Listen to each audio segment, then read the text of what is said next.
বাংলাদেশের ভিতরে বাংলাদেশ বাঁধ নির্মাণ করতেছে। বাঁধ নির্মাণ করে কি কারণে? পানি সংরক্ষণের জন্য হইতে পারে, নদী ভাঙন, এগুলি তো তো নিজেদের রক্ষা করার জন্যই তো, মানে অর্থাৎ ধানি জমি রক্ষা করা, মানুষের সম্পদ জমি জমা রক্ষা করা, এগুলির জন্যই তো বাদ দেয়। এবং সেটা তো আর এমন না যে অন্য দেশের সীমান্তে বাদ দিচ্ছে, নিজেদের ভেতরে। এইটা নিয়ে ভারত খুব উদ্বিগ্ন এবং সীমান্তে তারা প্রতিনিধি দল পাঠাইছে যে কি করতেছে বাংলাদেশ। এখন বাংলাদেশ নিয়ে মহা আতঙ্কে আছে। তাদের কাছে সবসময় মনে হচ্ছে এই মনে হয় চীন ওখানে ঢুকে গেল, এই মনে হয় পাকিস্তান ঢুকে গেল, এরকম একটা অবস্থার মধ্যে আছে। সেটা কি? বাংলাদেশ ভারত সীমান্তে উচ্চ পর্যায়ের প্রতিনিধি দল পাঠিয়েছে ভারত। বাঁধ নিয়ে উদ্বেগের মধ্যে দেশটির উত্তর পূর্বাঞ্চলীয় রাজ্য ত্রিপুরার সরকার সীমান্তে ওই দলটি পাঠায়। মূলত মুহুরী নদীর ধারে বাংলাদেশের তৈরি করা একটি নতুন বাঁধকে ঘিরেই তৎপর ভারত। সোমবার এই প্রতিবেদনে এই তথ্য জানিয়েছে ভারতীয় সংবাদ মাধ্যম এনডিটিভি। সংবাদ মাধ্যমটি বলছে, রোববার ভারতের ত্রিপুরা রাজ্যের বেলোনিয়া সীমান্ত শহর পরিদর্শন করেছে ভারতের একটি উচ্চ পর্যায়ের প্রতিনিধি দল। মুহুরী নদীর ধারে বাংলাদেশের তৈরি করা একটি নতুন বাঁধ ভারতীয় অঞ্চলে কি ধরনের প্রভাব ফেলতে পারে তা সরেজমিনে দেখতে এবং মূল্যায়ন করতে তারা সেখানে পরিদর্শনে গিয়েছিলেন বলে দাবি করে। মানে এই বাঁধ নির্মাণ হলে যদি উল্টা তাদের, বাংলাদেশ হচ্ছে ভাটিয়া, তারা হচ্ছে উজানের দেশ, তাদের সীমান্ত অঞ্চলে তারা কি কি করতেছে এটা নিয়ে বাংলাদেশের বিন্দু মাত্র কোনো ভ্রুক্ষেপ নেই, বরং আর এটা তারা কেয়ারও করে না। আর এখানে দেখেন যে বাংলাদেশের ভেতরে একটা বাঁধ নির্মাণ হচ্ছে, এরকম অসংখ্য বাঁধ আছে।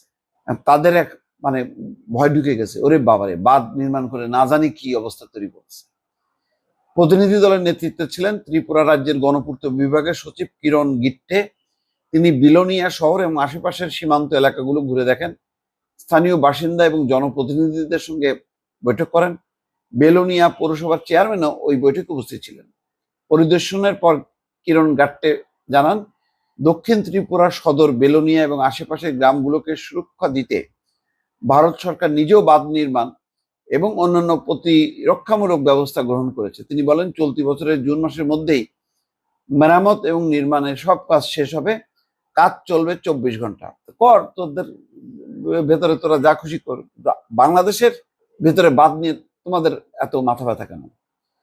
তিনি বলছেন, দক্ষিণ ত্রিপুরা জেলার কাজের পরিমাণ অনেক বেশি হয়, অতিরিক্ত 5 জন প্রকৌশলী সেখানে নিয়োগ দেওয়া হবে। 2024 সালের আগস্টে ভয়াবহ বন্যা এবং ভূমিধসে মুহুরী নদীর পাড় ঘেঁষে নির্মিত বহু বাঁধ অবকাঠামো ক্ষতিগ্রস্ত হয়। সরকার ইতিমধ্যে রাজ্যের বিভিন্ন জেলায় 43টি ক্ষতিগ্রস্ত স্থান চিহ্নিত করেছে, যার মধ্যে ত্রিপুরাও একটি। এই প্রকল্পের সঙ্গে জড়িত কাজ খুব শীঘ্রই শুরু হবে বলে জানান গিট্টে। পরিদর্শনের সময় ভারতীয় সীমান্ত রক্ষী বাহিনীর ঊর্ধ্বতন কর্মকর্তারা উপস্থিত ছিলেন। এনডিটিভি বলছে যে দক্ষিণ ত্রিপুরার বেলোনিয়া শহরের বিপরীতে বাংলাদেশের নির্মিত নতুন বৃহৎ বাঁধটি নিয়ে ভারতীয় সীমান্তবাসীর মধ্যে উদ্বেগ বাড়ছে। তাদের সংখ্যা, বর্ষা মৌসুমে নদীর পানি বাড়লে এই বাঁধ ভারতের আভ্যন্তরীণ গ্রামগুলোতে জলবদ্ধতা এবং বন্যা সৃষ্টি করতে পারে। বেলোনিয়া পৌর এলাকা, বাল্লামুখ, ঈশান চন্দ্রনগর সহ দক্ষিণ ত্রিপুরার একাধিক গ্রামের বাসিন্দারা এই নতুন বাঁধের কারণে ঝুঁকির মধ্যে রয়েছেন বলে মনে করছেন তারা। এর আগে উত্তর ত্রিপুরার উনাকোটি জেলার সীমান্তবর্তী এলাকায় একইভাবে বাংলাদেশের পক্ষ থেকে বাঁধ নির্মাণ করা হয়েছিল। সেই বাঁধের কারণে বর্ষার সময় কৈলা শহর এবং আশেপাশের গ্রামগুলোতে প্লাবনের আশঙ্কা বাড়ছে বলেও দাবি করা হয়েছে। মানে বাংলাদেশ কিছুই করতে পারবে না, সব খুলে রাখবে, আর ওনারা বাঁধ মানে আটকায় রাখবে পানি, আর যখন কি ব্যাপক বন্যা হবে ওই বাঁধগুলি খুলে দেবে, বাংলাদেশ ভেসে যাবে। কিন্তু বাংলাদেশ ওই পানি ঠেকানোর জন্য তার ভিতরে কোনো বাঁধ নির্মাণ করতে পারবে না। তো তিস্তা ব্যারেজ সহ অন্যান্য যে নদী ব্যবস্থাপনা নিয়ে চীনের সঙ্গে কথা হচ্ছে, সেগুলি কি?